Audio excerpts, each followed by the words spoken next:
Hello everyone, I'm here to show you how to install Pieces for developers on Windows and also install the JetBrains plugin.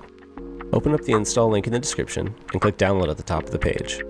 This download is an app installer file that contains the Pieces suite. Once you open that download and complete the install here, the application window will open, and the Pieces suite installer will immediately begin downloading Pieces OS along with Pieces for developers. These apps work together and pair with the plugin perfectly. Both of these windows will open, and you can go ahead and close Pieces OS as it will just run in the background. Start off by signing in, and this authentication will apply to all Pieces products, including the JetBrains extension. After you complete signing in, click this arrow here, then press continue to complete onboarding. Now let's get back to the Pieces suite installer. Scroll down and select the JetBrains plugin from the list.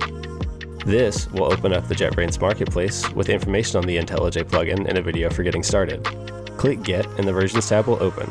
Select the compatible version for your IDE. Once the download completes, open up IntelliJ and click the Settings gear in the top right, and select Plugins from the list. In the pop-up window here, again click the Settings icon and choose Install Plugins from Disk.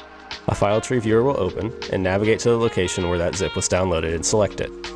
You can press OK and close the pop-up window. Pieces will install without having to update. Then you can see all of your snippets here in the sidebar of IntelliJ. Learn how to use the plugin more in depth here, and for other information, learn more at code.pieces.app.